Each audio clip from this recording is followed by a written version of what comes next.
Hi, this is Delegate Patrick Hope. Welcome you back to our third week of updates from Thomas Jefferson's Capitol in Richmond. The House and Senate are now in full swing. One of the bills I'm working on this year that is starting to gain momentum is the increase in the threshold for which a theft becomes a felony, currently standing at $200 to at least $500.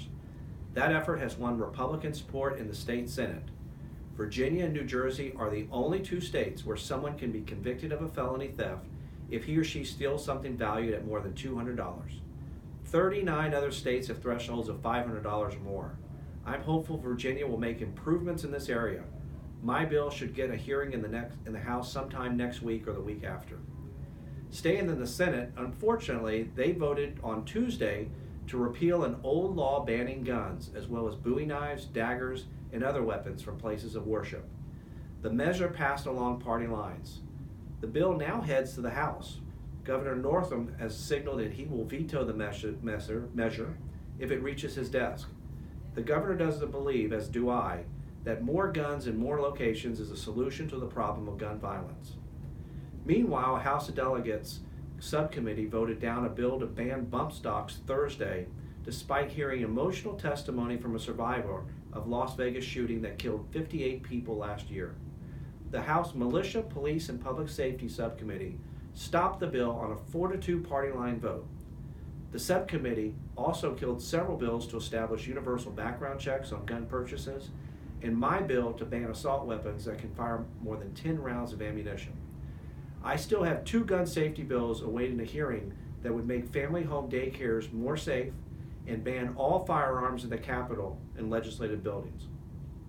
Switching subjects, I passed several bills through subcommittee this week that would free up more hospital beds for people with serious mental illness.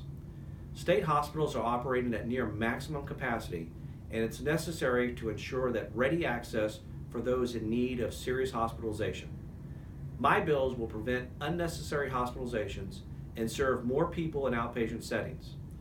Another one of my bills that passed subcommittee was a bill to allow patients to synchronize their medications so they can order and receive them on the same day instead of having to make multiple visits to the pharmacy. This is helpful to patients taking multiple ongoing monthly medications, the elderly, and patients new to chronic drug therapy. Another bill worth reporting that was defeated but may end up doing some real good was related to mental illness in our prison system. This bill would have sought to define segregation of inmates to no longer than 15 consecutive days. It would also require mental illness evaluations.